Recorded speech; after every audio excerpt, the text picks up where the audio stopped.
universe, where stories of strength, healing, and hope come to life.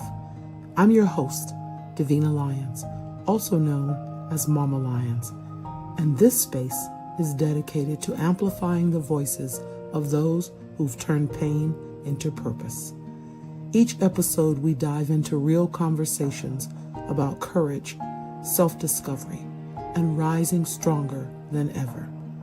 So lean in, take a deep breath, and be inspired by the incredible voices of resilience, because every story has the power to heal.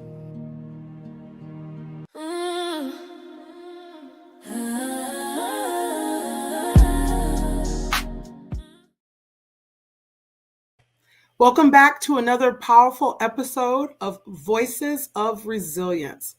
I'm your host, Davina Lyons, aka Mama Lyons, and today we are holding space for a story that is both tender and beautifully transformative.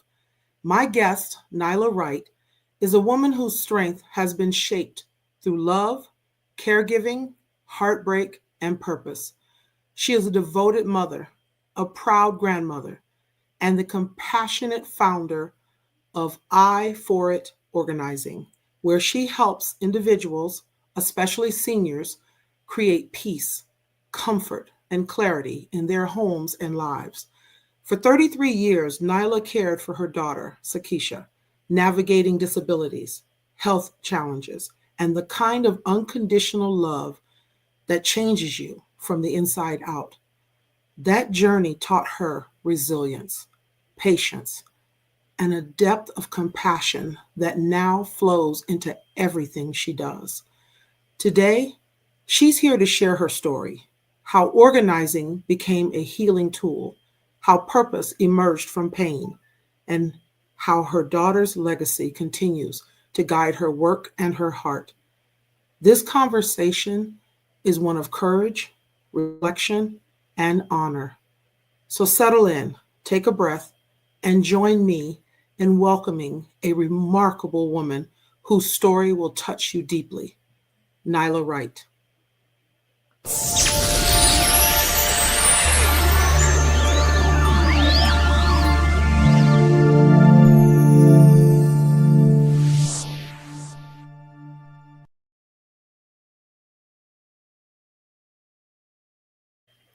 Welcome, Nyla. Hi. Welcome, welcome, welcome. Hi. How are you? You know, we met Yes. years ago, and I had no idea that one day we'd be having this conversation. But I kind of knew because I was in your home and it was beautiful. Thank you. And I was blessed to meet your daughter. And Yes, so I did. I knew of your resilience. I was very aware of it over the years. I've sort of been on the sidelines watching. I'm just so happy to have you as a guest today to share your story and talk a bit about what's where you are today and how you got here. Okay. Well, Davina, thank you. I didn't see this coming. It was like me and you reconnected a couple of weeks ago. And when you asked me to, be on your show and told me about the podcast, I was like, oh my God, like this will be nice to share my story. And so I'm excited to share. So, Yes, absolutely. but when you ask me where am I today, today, as you know, my daughter recently got married. So I have a son that I didn't birth. And so I'm enjoying, watching them grow. Yeah. So I am getting used to my new norm. Okay. So, mhm. Well, take us back. Take us back because you have a daughter that just got married. And of course, that is not exactly who we're honoring in this episode. Yes, Take us right. back and explain to our listeners about your daughters. Okay. So my oldest daughter, Sakysha, um, I was 20 years old when I had her. And when I had her. Me and a couple of my friends were pregnant together. We had our children 4 days apart. It was like four of us, and boom, boom, boom, all of them. Yeah. So, but however, um, when I had my daughter, I still lived at home with my mom, Mm-hmm. and so I had the support, and she helped. But we did not know. My daughter was diagnosed with cerebral palsy, and she was diagnosed before she made 1 years old. And usually, what they told us was she may or may not have cerebral palsy because they can't give a diagnosis before one. But we knew that's what it was. So, um, the first reaction that I got from someone was my sister. And so we kind of, first of all, when she was born, we thought she was just perfect, nothing. Like we couldn't, like, but down the line, started noticing, some different things with her stiffening her body, hands contracted. And this happened maybe when she was like 5, 6 months. And Mm-hmm. so went to her pediatrician, and they told us that, we'll do a series of tests. The only thing when she was born, there were some concerns with her head circumference. So they take a measurement of head circumference and chest, and it's supposed to be in a certain ratio, and hers wasn't. But still, Mm-hmm. the reason why it was like, I think even then, like her personality, who she was, like she was so happy and she just looked like a doll.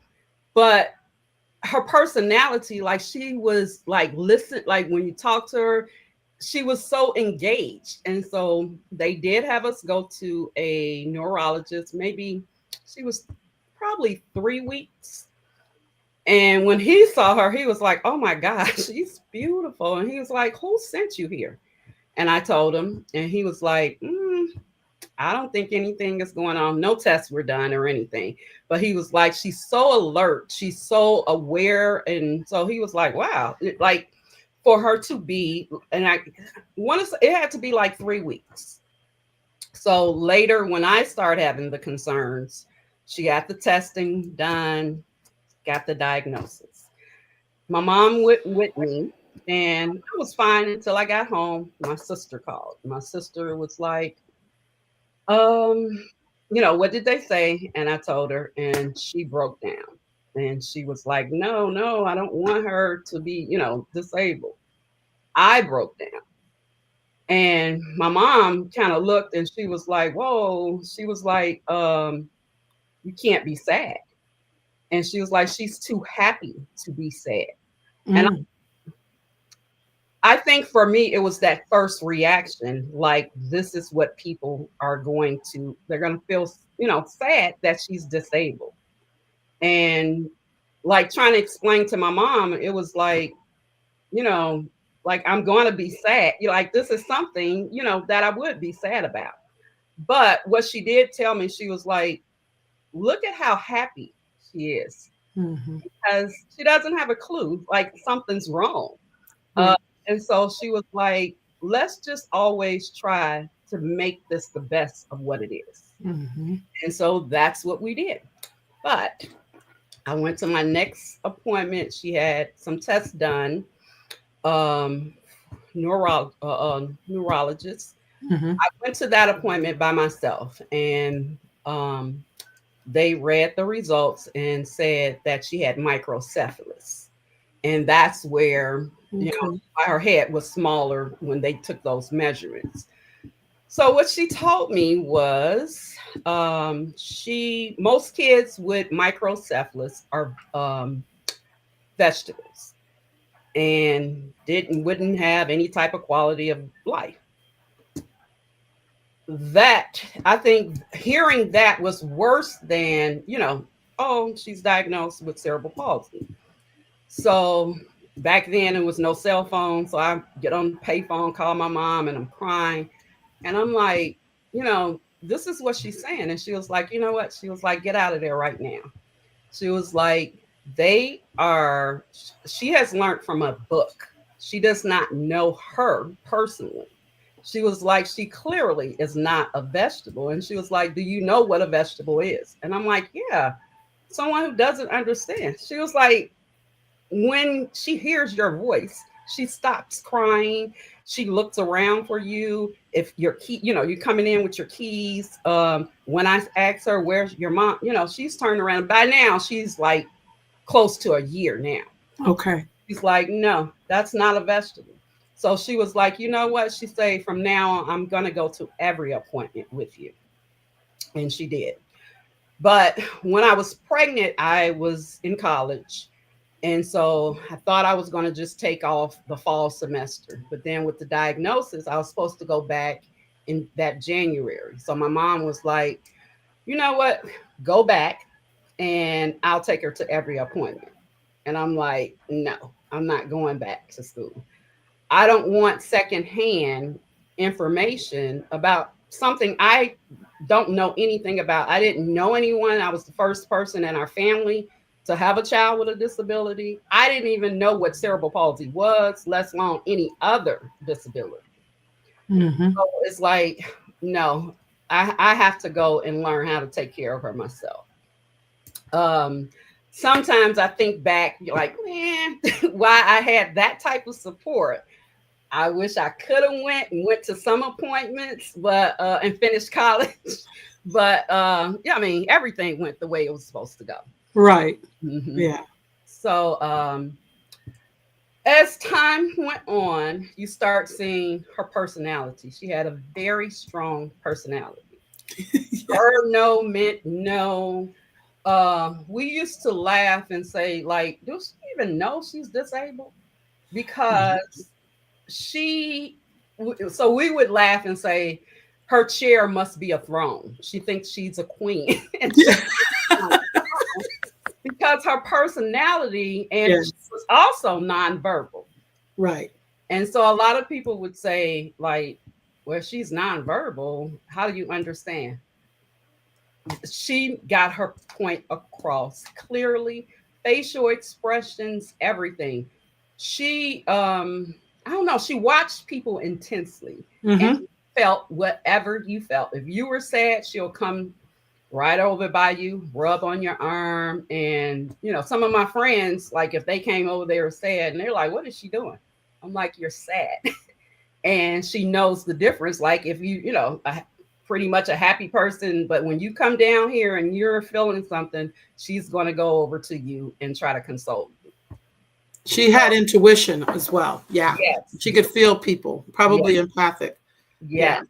Wow. So that was amazing from what we were told in the beginning, Yeah. that most kids with this would be a vegetable.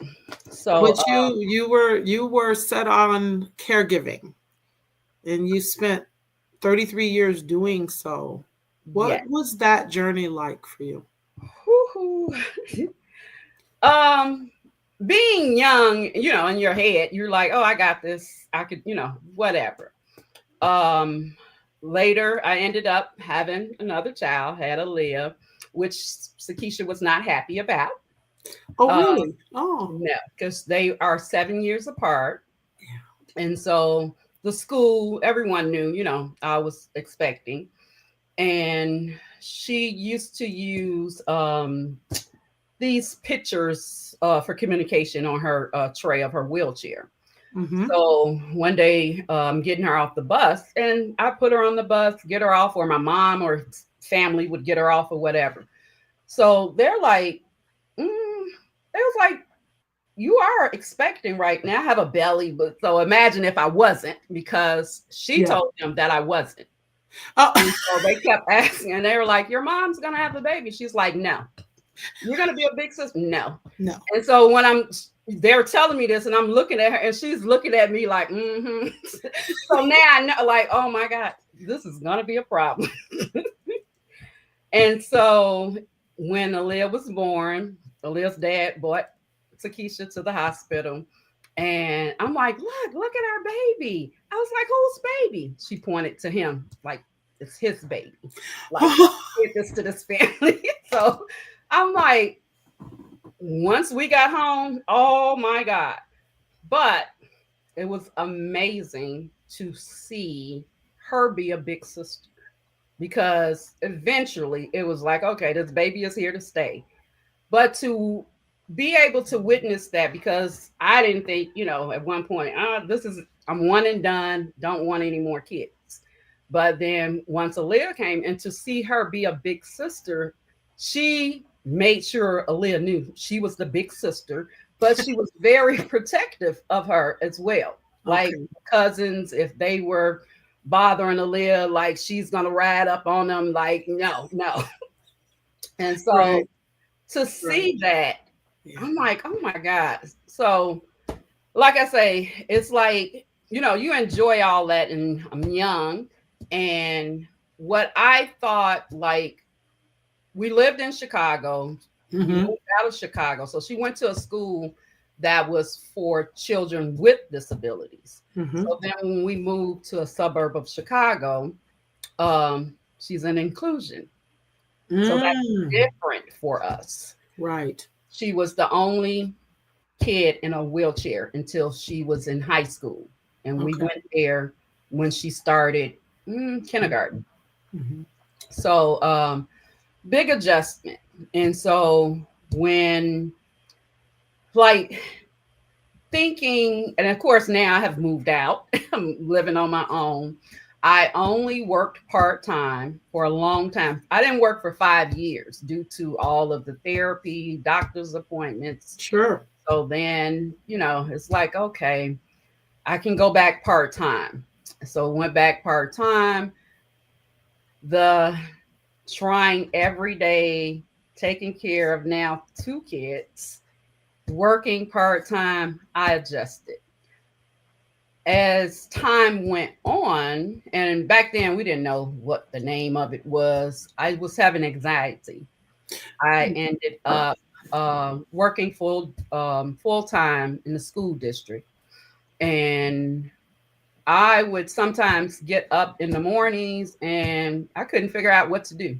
Should I go get her up first? Should I go take my shower first? Should I make a cup of coffee? And I would be stuck. And I'm like, I just feel funny today. And so I would have to call off and I would send them to school. And I'm like, again, I don't know what it is. And so as time went on, I think it was just uh, I had a lot going on, and then to try and work full time to Absolutely. Yeah. kids. Yeah. And now, when I lived in Chicago, she went to a early intervention program. Okay. I met other parents, and we had a parent support group. Um, I had like a community from like 1 years old till she was 5 when we moved. When I moved, I lost all of that. I Yeah. lost that community. I didn't know any other parents with children with physical disabilities. Mm-hmm. Mm-hmm. So it's like I'm out here. My family, they were as supportive as they could be, but Mm-hmm. no one really understood like Right. Right. what it was like for me every day. And so Right. a lot of people looking in, they're like, oh my gosh, she's so beautiful. You always keep them up. The girls, like, she has a beautiful smile. And I'm like looking like, you all just don't know. Like, and the thing was, because her personality was so strong. It's like, Right. if she said she wasn't going to do, she really literally meant she wasn't going to do whatever. So Mm-hmm. the battle with the strong personality.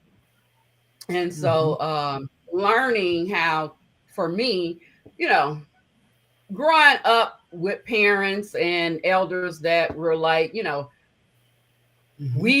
they tell us what to do and we do it. She was not that. Absolutely. She was Right. not. So I had to learn how to be her mother, because, and like Aaliyah was very quiet. So like she was much easier. And Mm-hmm. Keisha, it wasn't the disability. Like that was, Mm-hmm. a different thing. It was that personality. It was just It so was just who strong. she was. Yeah. who she was. And so Yeah. I had to let her be who she was. And Right, so, right. Well, and there's so many interesting layers to what you're saying because for anyone who listens to this or is listening that is in a situation where they have a child with disabilities, I'm sure they could relate. It's not easy because I think people superimpose what they think their child should be or how they should respond, or they give more credit to the disability than to the child. And I mhm, think you were very clearly able from the time she was born to see her mhm, personality, to see past right. the disability. And that's an act Mhm, of love in and of itself. I mean, you literally saw past the disability. I have to mhm, flash back to when I came to your home and we mhm, were doing a business venture of which I won't mention, um, mhm. but that's how we met.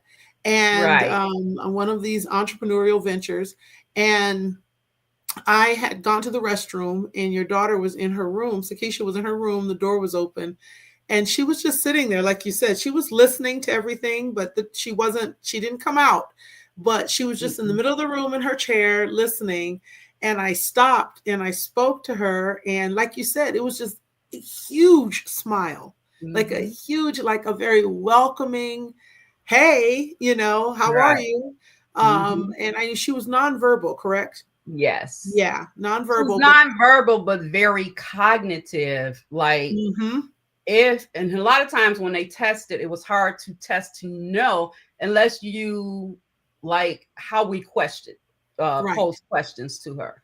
Mhm. But it was still hard to figure out because, like, someone could tell a joke and, like, Aaliyah would be like, I don't get it. She would laugh, like, she would always get it. And I'm like, wow, like, Mhm. but she watched you so intensely. Like, I would always lose my cell phone. My cell phone could end up in the refrigerator, wherever. But she would watch and she would take, like, and so it would be funny. Like, if I'm walking on the phone, I'm just seeing her looking at me. And of course, I lose it. And so I'm like, Keisha, where is my cell phone? She'll ride and, like, you were Go over. right to it. But and what even if she didn't know, she would tell me every possible place it could be where I was. Mm, mm, mm, So I That's know. something. Yeah, yeah, you could definitely tell her personality was really bright. And she definitely had a higher intelligence quotient than people realized. Her IQ Mm-hmm. was there for Yeah. sure. And but what's really cool, and I know we're going to talk about this a little more.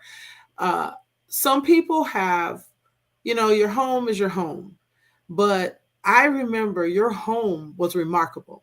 And Thanks. this really leads into the next part of our conversation.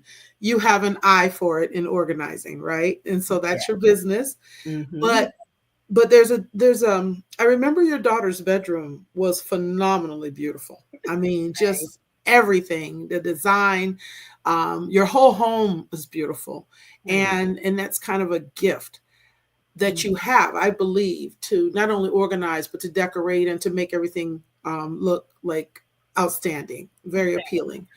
So, is there a connection between you pretty much as a young woman, but growing up with this responsibility and how you were able, because some people can barely get up and manage themselves, Mhm. right? And sometimes their homes look like they can barely. I Mhm. mean, no shade on anybody in particular, Right.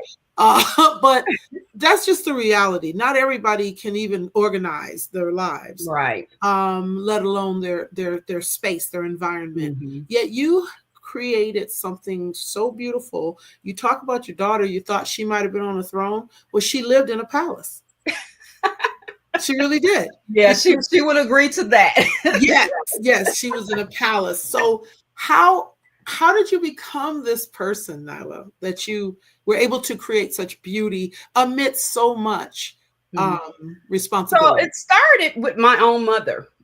Okay. So my Okay. mother would we were poor. We didn't know it, and we didn't know it because of her. Because she was a single mom, very creative, very smart. Um we would come home and she's reupholstering our furniture.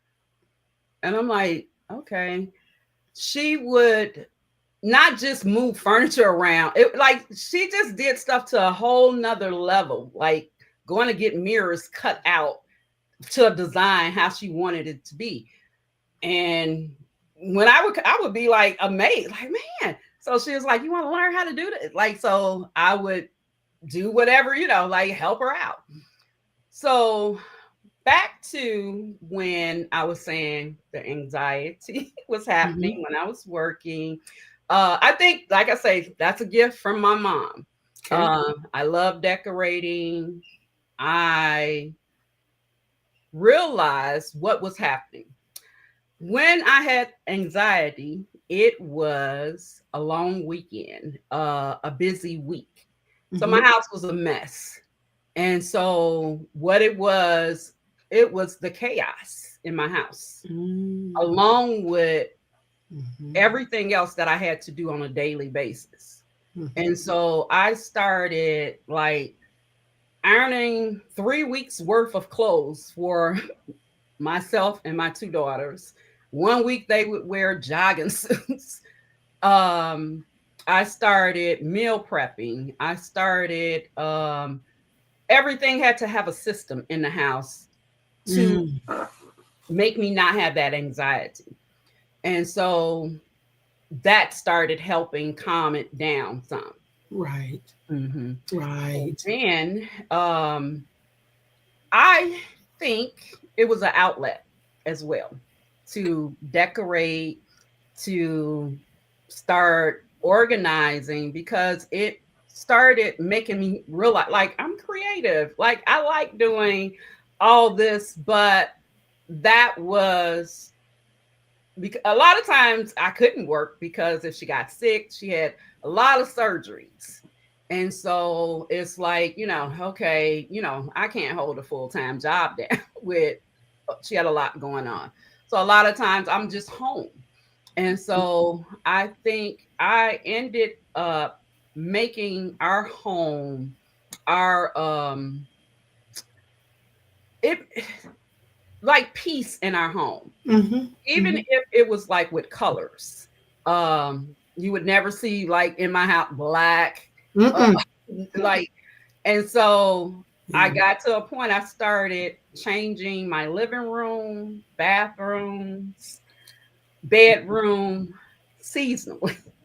But the colors that I use, me and Aaliyah would both say, like, oh my God, this is our favorite. And then when I'll change again, a little Mm. like, no, no, no, no, this is my favorite. So for the fall, we would do like a burnt orange.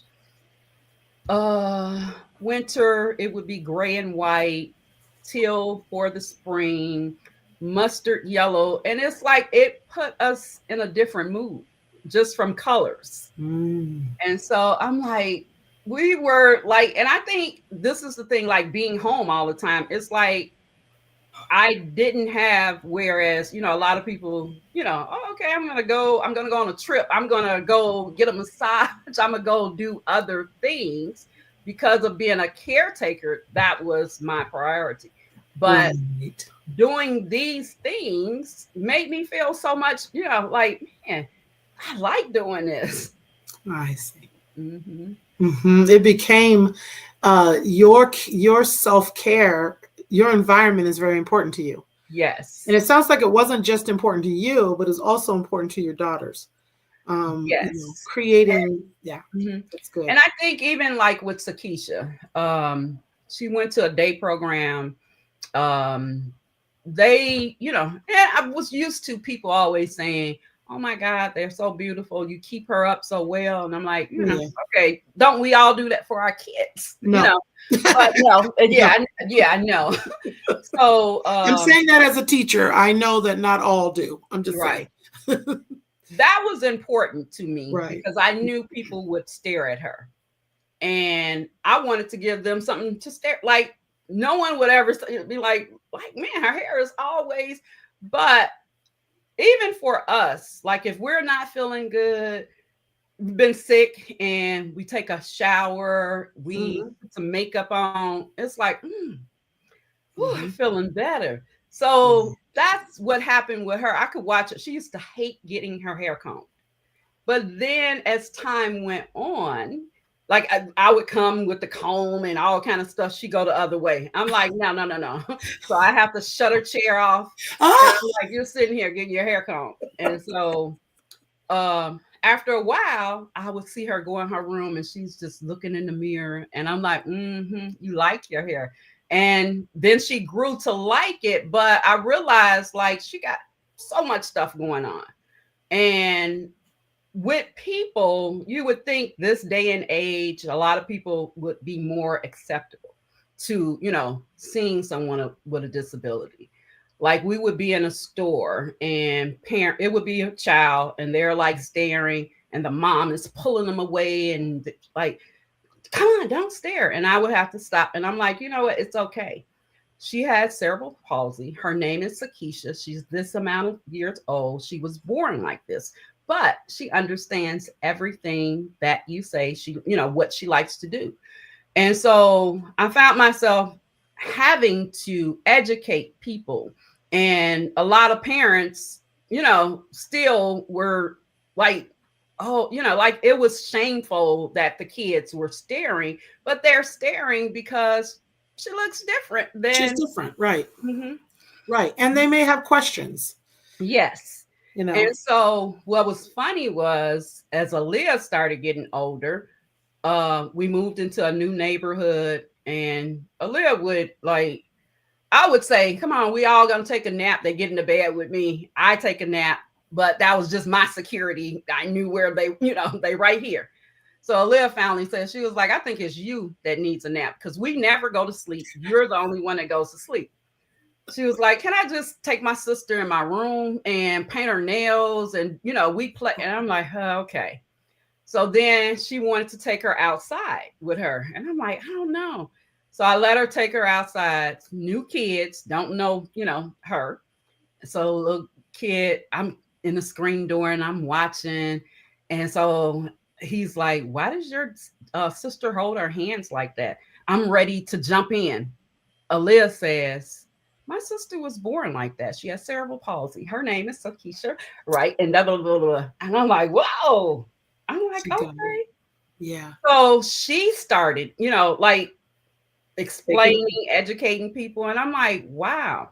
And so I think like Sakysha being a part of our life made us be able to be more compassionate with other things, with other people, to educate. And I think even like with Aaliyah having her older sister um disabled. And so I would, check in with Aaliyah, like, how are you doing?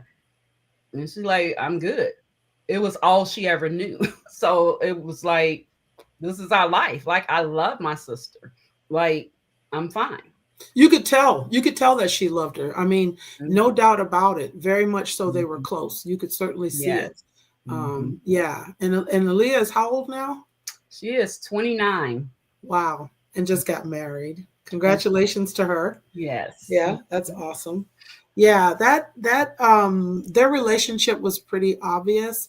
Mhm. Um I know that you there was a lot over the years obviously with you caretaking, and you're almost like superhuman to me that you can do so much at one time. I mean, I know I'm a very busy person and I do a lot of things, but you do so much with excellence. And that to me is just, you know, it's incredible.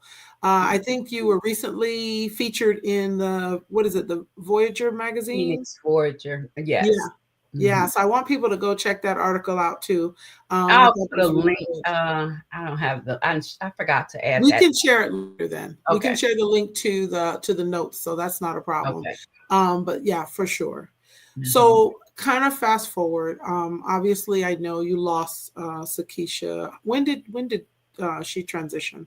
Um, May of 2023. Okay, May Mhm. of 2023. What was life like after?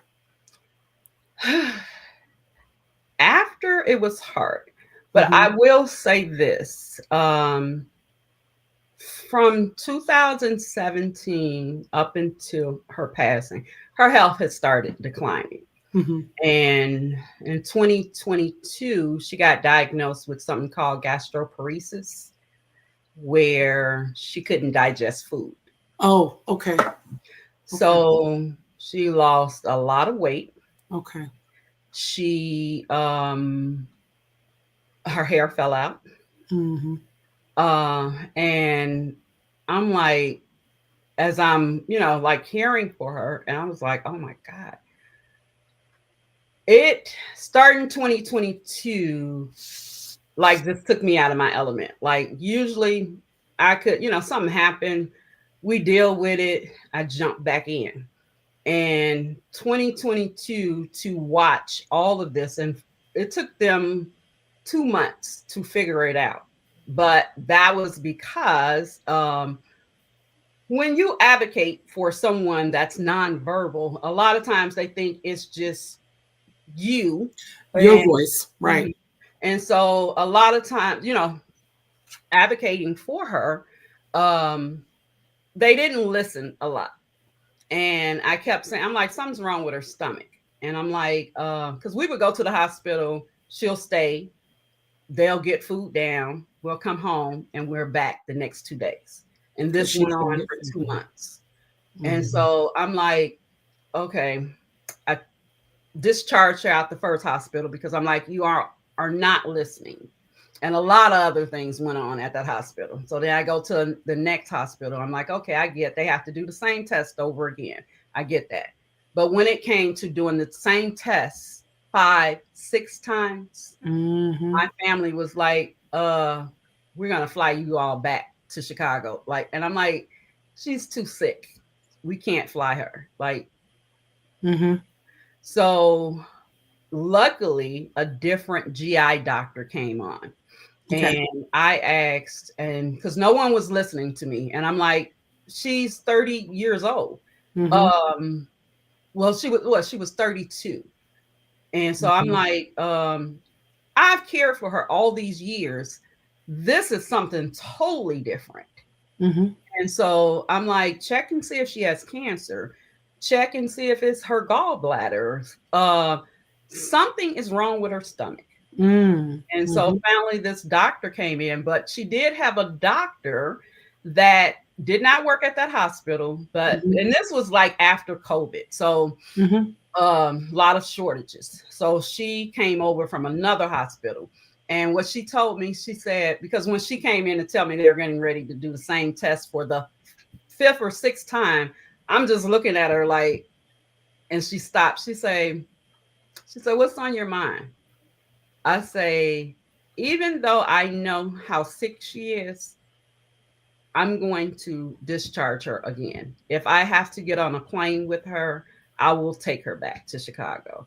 I say, because no one's listening. And she said, you know what? She said, I've been out there fighting for you. She said, what I want you to always do is to always advocate for her. Right. Exactly what you're doing right now to get Right. what it is you need. And here came a new GI doctor and he started the test. Right when he went in with a scope, he saw it right away. But had they did this prior, like 2 months ago, we would have known. But gastroparesis is common in people with diabetes. They don't know why other people get it. Mm-hmm. And so some meds work, some don't. So she would have flare ups, and you never knew when Mm-hmm. it was going to happen. And so imagine, like not being able to keep your food down, like you're going to lose weight. The hair loss was from poor nutrition. Mm-hmm. So, and I started telling my friends, and this, I think God has truly blessed us with great community wherever we live. It's like Mm-hmm. I have, made connections with people. And so one of my friends, Fanny, Yes. her Yes. talk all the time. And that's what I was like, I feel different. And she's like, what? I said, I can't shake what I'm feeling. And I think I knew I was getting like I thought I was going to lose her then in Mm. 22 Okay.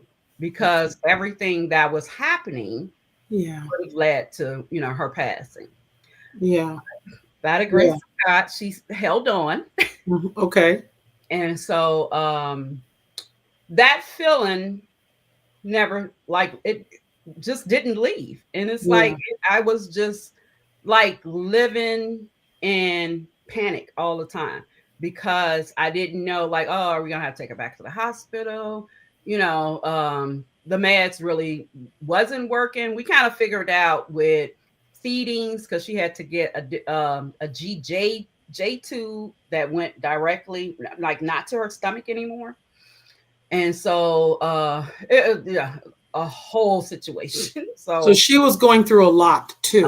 lot. A lot. That more than, and then to not be very verbal, but still, that had to be hard, Mm-hmm. you But know. that was the great thing about her, even not being verbal. She could always tell me, like, she had an ear infection one time. She kept saying she was just crying one day, and I'm like, "What's wrong?" And my ear. I took her to the doctor, ear infection. She can't Okay. verbally say, but she, Yeah. So I was She grateful, communicated. Hmm. that she was able to communicate her needs and whenever she was in pain. But Hmm. I think, like, once before her passing, she went in the hospital. She was complaining about her stomach, her stomach. So I'm like, is this a flare up? What? So take her to the hospital. Prior in 2017, she had a bowel obstruction. That's a long story due to some neglect. That's a long story. But however, um, when she went in for gastroparesis, they thought it was another bowel obstruction. So they cut her to go in, and it wasn't. That was in 2022. So now we're in 2023. Take her to the hospital, and they're like, we don't know. Um, we think the GI doctor, which was the same GI doctor that she had seen from the first bowel obstruction. Hmm. And so he was like, she only has so much anatomy. I can't cut Hmm. on her again. And Right. so took her in, I want to say the end of maybe April, the end of April. Hmm. And she was in hospital for a month. And so I think her being in the hospital for a month was getting me ready. Like, she was there, like, not coming home and then going back. She was there. And so not coming home kind of started the transition, like she wasn't coming back home. Oh, Mm-hmm.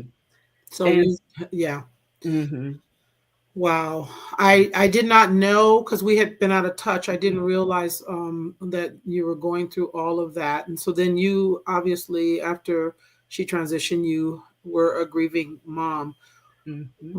What do you what have you what did you learn from, I guess, from this whole experience about who you are today from this? I mean, how did it, because I know that I think you mentioned in maybe in the article or Mm-hmm. maybe in the notes that you sent to me, but you said many people didn't hear your silent cries for help during those years. Because Talk I to me about think people, like you're saying, oh, you do so much. I'm amazed that you do this, you do that. And unless someone is here around, was around us on a daily basis, then you see behind the scenes. that. Right. And so people don't see that with parents that are caretakers to their children or Hmm. any caretaker, period. Hmm. And so I think people think, like, she got it. Like, she's doing an amazing job. Um, but it's like close friends, they start, like, they listen and they, hear it. But everybody else is like, girl, you got this, and I'm like, I don't. No. Because I'm human. Right. And this is the thing, like my sister said, um, my first Mother's Day, she gave me a card and she was like, I don't know if I could have ever been a mother to a disabled child. I can honestly say, I don't think she said, but God chose the perfect person to be her mother. Yes.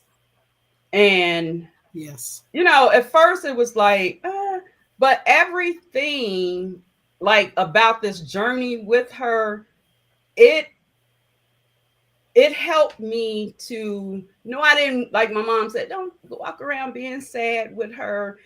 Uh I wanted her to live the best life that she could. And Yes. so even with, losing her, someone asked me, like, you didn't think like she would go before you? I'm like, what parent thinks that? Like, Right. that's not the order. It Right. happens then. Right. And so you could never, I don't care. Like, she could have had 1,000 surgeries. Hope was still alive. And I'm like, yeah, she's, Absolutely. mm-hmm. So, Absolutely. Yeah. I but, get that. mm-hmm. Um, So go ahead. no, I was just thinking, sometimes our pain becomes our purpose. And I see that as I'm listening to you, I relate to that. I just feel like, and I know you're writing a book. I want you to talk about the book because I think that that is going to be very helpful for people who are in situations similar to yours. You're in the process of writing a book. How is that going? It's the early stages. Okay. I've collected, notes, and one thing for sure is I think she had an amazing life with her, the limitations that she had. Yeah. But being that one, I was the only person in this family with a child with a disability. Somewhere down the line, maybe it may be someone else in this family that her story will be in a book when I'm long gone, and the whole family can learn about who she was. And so also for other parents, caretakers, because when I was in that, when she was in the early intervention program, what I noticed, like, each parent dealt with their child's disability very different. Right. Whereas some parents, like, really kept their kids secluded. Some parents were very angry, yelled at their kids all the time. Mm. Um, and I'm like, that's not her story. Like, she got yelled at for behaviors, but not Yeah. about, Yeah. Yeah. the disability. But Yeah. and so I want people to know and to understand, even with that diagnosis of the microcephalus, like, look at this. Like, that wasn't true for her. And Mhm. I think it was the way we treated her. And so I Mhm. think, like, for parents, you know, disabled children or Mhm. family members, people learn how to treat them, because I think even, like, I'll say the younger kids, when they, were born meeting her, some of them were, like, oh, like, didn't know how to approach her. And so we had to teach them, educate them. Mhm. So, but Mhm. also in the book will have our whole journey. Yes. Yes. I'm looking forward to it. And I hope you'll come back once you're ready and share the book with the Yes. listeners, with everyone. I will be Mhm. so happy to help promote the book. Talk Thank to you. me about your business now. I Forward Organizing. So, um, the magazine that they featured me some couple of years ago when I first started the business. Okay. And so they sent it again, like, I'm like, for an update. And I'm like, oh Lord, a lot has happened since, Yes. I started. I started building this business because I had another business that was, we had a sweet tea and lemonade and vegan food. Yes. And after COVID, it just, it was a lot of work. And and then her health was declining as well. So I was like, I had to step back. So I started building I for the organizing. And it's funny because like you said, like having an eye for it, it took me forever, like what am I gonna name this business? What? And so Fanny and I was on the phone and she was like, she said, you got an eye for everything. She was like, I don't Yes. have that at all. She was like, Right. I and so I relate. was like, okay. I was like, that's it. Yes. But it Yes. was COVID. So Okay. I also offer virtual services. Mm-hmm. So that's how I had to start virtually. And Mm-hmm. so every time, another obstacle.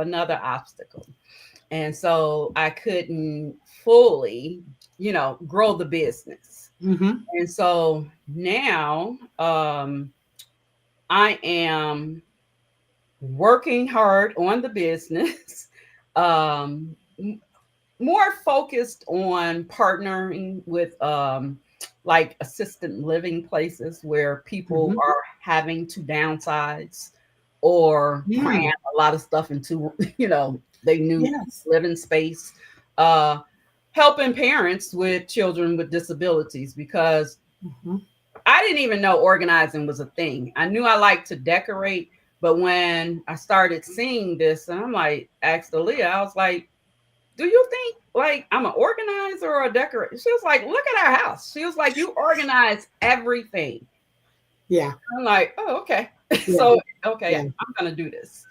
And Mm-hmm. so when nurses would come to the house, that helped me too, because a lot of times I wasn't home. So I had to organize everything from medicine to doing like a command center in her room, everything. Like, and they're like, oh my God, when we go to other people's houses, it's nothing like this. And they're like, Right. thank you so much for, like it makes our job so much easy.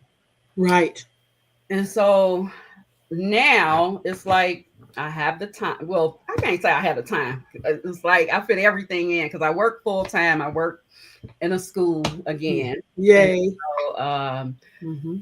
outside of that, I am building my business.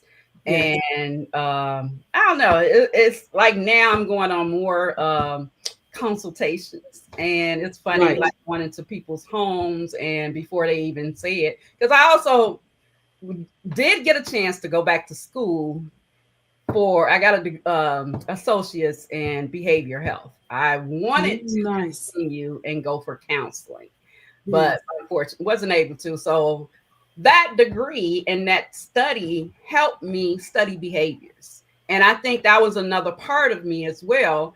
Like I'm Mm-hmm. living with a nonverbal person. I, Mm-hmm. observe behaviors all day Mm-hmm. long. Mm-hmm.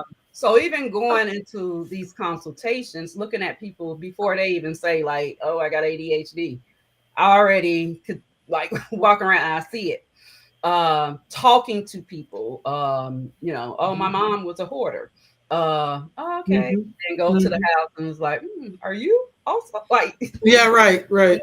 Know where it came from. Mhm. So I am learning like I in like when they ask you if it's something that you could do without getting paid, even though I gotta get paid, Mhm. Yeah. this would be it for me because It's what lights you up. it lights me up to Mm-hmm. help people Mm-hmm. be able, because I know what it felt like when working full time, taking care of two children, one with a disability, um, and my house unorganized. Mm. So it's like to be able to go in, like being back to work, because I went back to work 6 months after she passed. Mm-hmm. I hadn't I hadn't been in school since 2009, and Mm. working in a school district. Mm-hmm. That was like a culture shock because there were no more books. It was just different. It's different. Yeah. Are you in an elementary or middle school or I'm in high high school. school? Oh, that's good. Hmm. Yeah, that's cool. So, but what I'm realizing about people working, they're like all over the place, and they're like, "Oh, I got to take off. My house is so unorganized." And so I just sit back and look like I'm a professional organizer. Like I can. Yes. So Every time I think about my environment, I think about you.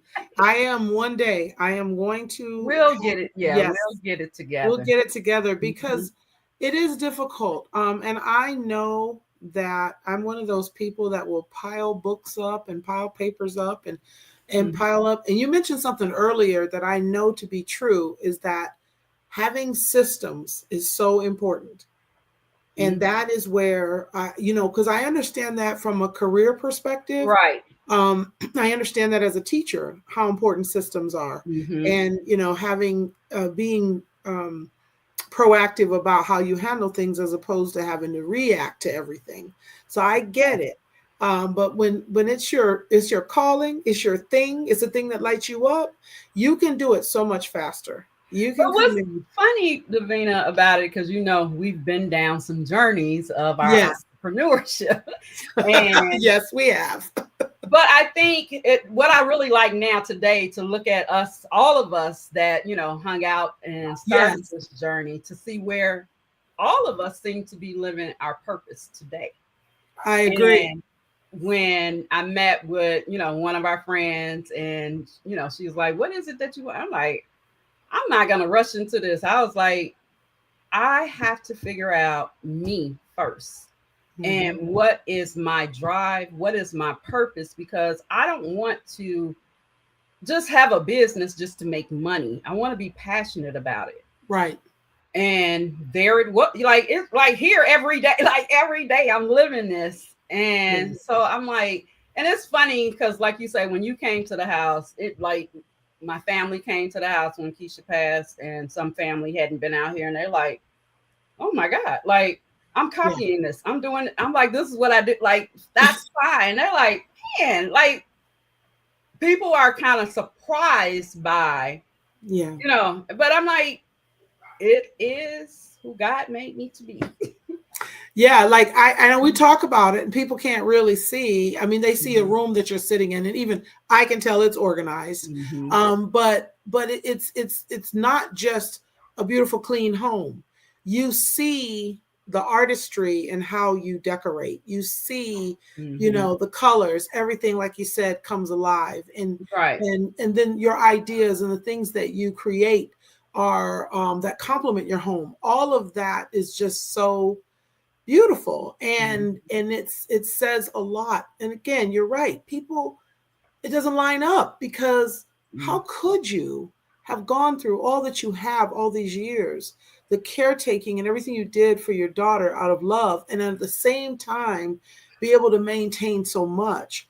And you have to give yourself credit, you have to pat yourself on the back, because that's why I wanted you on this, because when we talk about voices of resilience, you are probably one of the largest voices I know when Thank when, you. when you think about resilience, which Mhm. is just, I'm so excited that you're able to sit down and talk about it, and there's going to be so much more. The book, more features, and I'm also excited that I'm going to have you back on the Ladies Diary, I'm pretty sure. Okay. So for our listeners, we're going to see more of you. Thank um, you. but your story, I don't even know if we really touched. You can't in an hour. And I think more like, and this is why it's taken a while for the book, because that's like 33 years Mm-hmm. of Mm-hmm. experiences, life. But every time, as I'm thinking, writing it, like, oh, like, I want to forget this, I don't want to forget that. So I Mm-hmm. think once the book is done, I think people will totally see the bigger picture, Mm-hmm. especially people that haven't been like close to us, like Right. daily basis. Because some people, like, I'm gonna say this about my friend Fanny. Yes. When I met Fanny, a lot of you all thought we knew each other for years. I met her moving here. Uh, Wow. my sister was moving back home to care for her son, Mm-hmm. and we were in church, and Fanny nudges me, and she was like, "Hey," she was like, "What day can me and my girls come over there to learn how to take care of Keisha?" I'm like, "What?" And she was like, your sister is gone. Like, if something happened to you, it's just Aaliyah, a kid. Like, Oh, and I'm like, oh my God. And wow. so, but the thing is, there's always been those people that connect and see like those things like that. Some people, it's like you have to explain to them, like, because you make this look, like you do this so good. This is hard work, what I'm doing, trying to Right, figure out, like, if I am sick, what do I do? And right. so for someone to notice that, like, girl, like, we need to learn. And That is so, amazing. mhm. Yes. I mean, And so, I know, I knew, you're right. I thought you and Fanny went back many years. Because you were mhm, such good friends, mhm, and Fanny is also a really great person. So that's mhm. really cool to hear. Mhm. Um, And not only, like, I have amazing friends, and that yeah, was what I'm saying is my friends that I have been amazing during this journey. But right. she is you know, was a Stand new out. friend. This was Yes, early on. That was like the yes. first couple of months I knew her, and I'm And like, she oh, you're recognized a that need. keeper.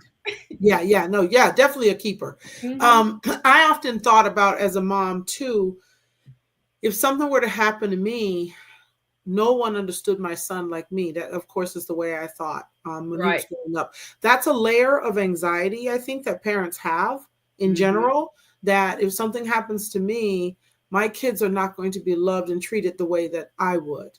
And so when you add on the fact that you have a daughter with special needs, you're thinking that's above and beyond. It's one thing Hmm. for, family to absorb your children and be there for them. It's another thing when the level of need. And although your family seems like they were pretty hands-on.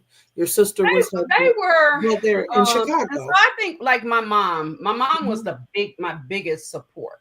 After Hmm. she passed, I lost that. So everyone else had to learn. Hmm. And this is the thing with being in a family. Some people be like, well, do they do X, Y, and Z? And I'm like, everything is not, everybody can't do what I do and be Right, comfortable, because right, I have done things that I never imagined that I would do. I know how right. to put a catheter in, I know how to put a feeding tube back in. Like, Wow. no one could have ever told me. Sakysha was in the doctor. I can't see live blood. Like, it's crazy. I could do everything else. And one time, something was going on with her, and I got ready to faint, but the doctor saw me, and she was like, "Whoa, whoa, whoa, whoa, whoa, whoa!" And Keisha looking at me like, "Really? Like, you are not?" And so I know my limits. So I feel Yeah. like with my family, if they couldn't fully take care of her, like my sister, she helped a lot. I have friends that they're like in-laws, they're my sister's in-laws, family, like a lots of people That's have good. Yeah. stepped in. Like, one of my friends, I'm working, I didn't have anybody for Sakysha. She was like, I got you. She was like, I take care of my mom, my kids are acting crazy, I need to be home. She was like, I got you. I'll take care of her and my mom.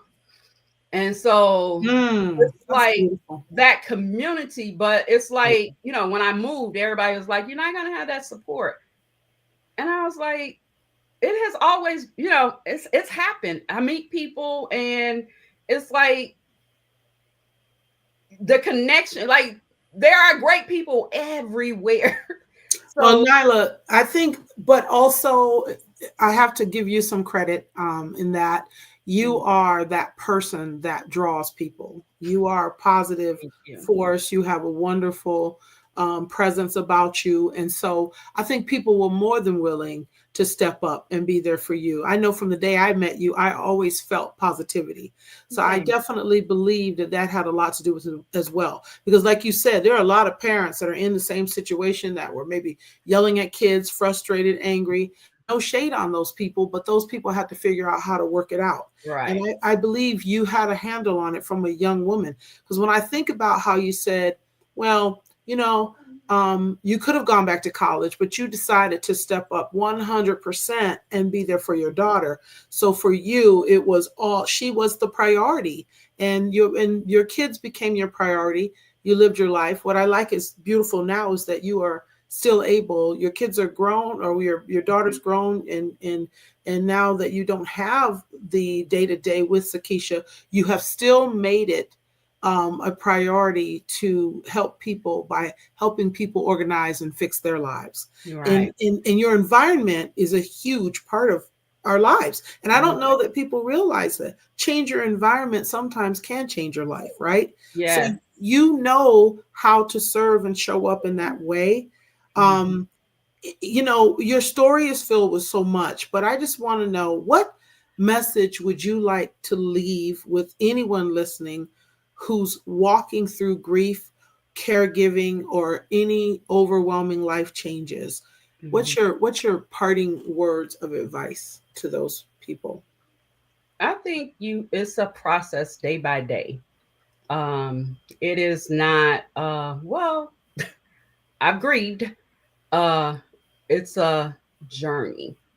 Mm-hmm. Um I did go to therapy. Mm-hmm. Um that was very important because a lot of people don't believe in therapy, Yeah. and feel like, I can handle this on my own. Therapy helped a lot.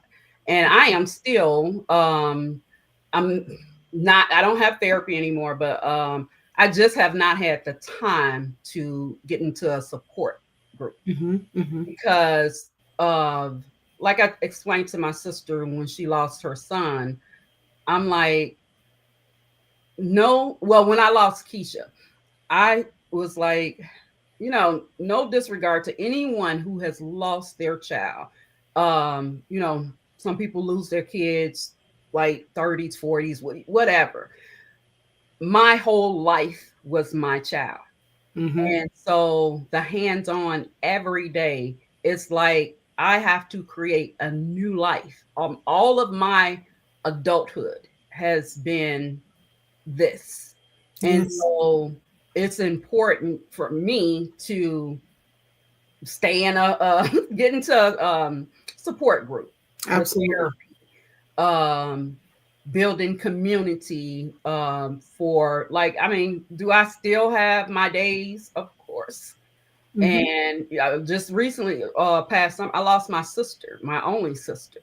Mm. So we are back in this grieving process. Mm. Uh, Mm-hmm. like, what? So, and she passed the day, they like a day apart. My daughter and my sister, like Oh, years difference.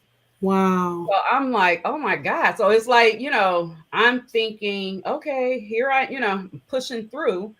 And then my sister passed the day before my daughter, the same date, So the anniversary dates for the two are back to back, which back to means back. that is something you will deal with forever. Yeah, Mhm. Well, no, absolutely. yeah. So yeah, they are, that was the birth dates.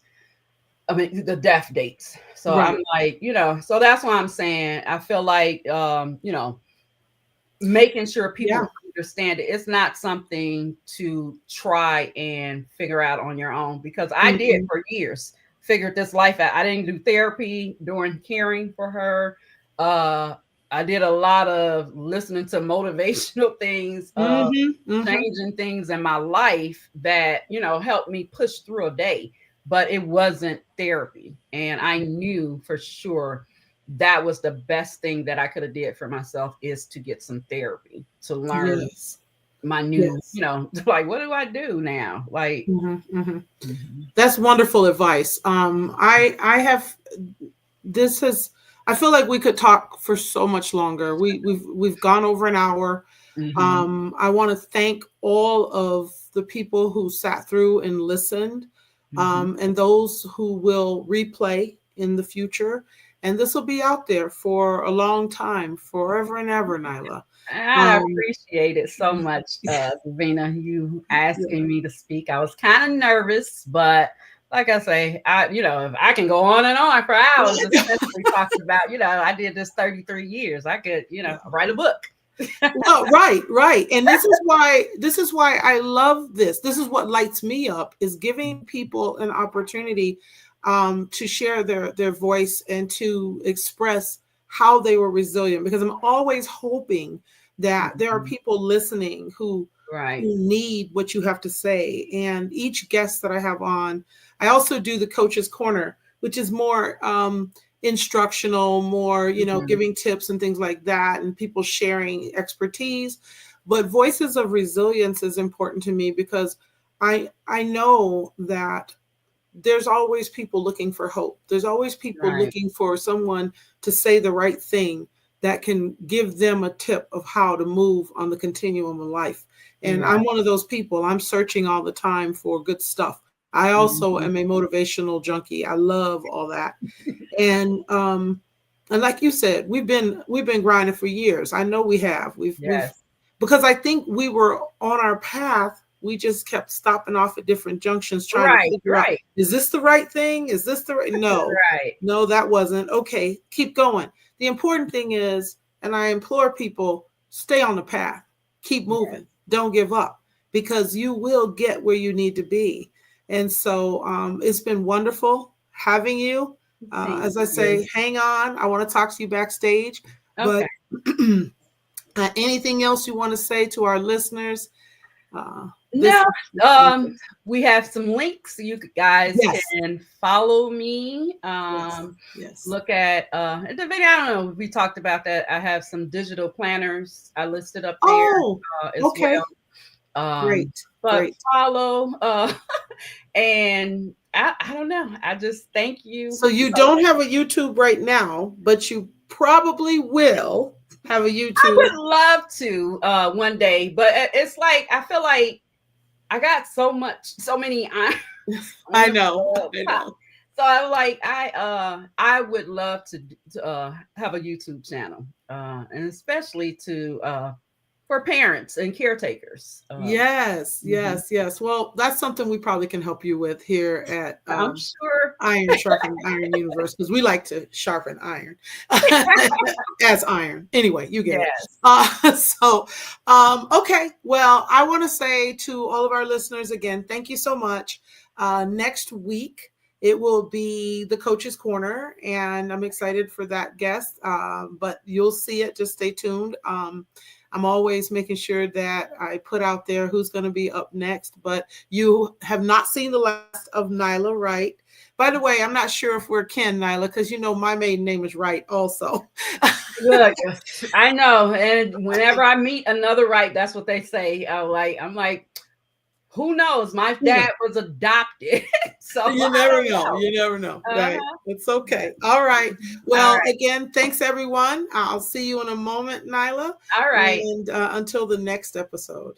All righty.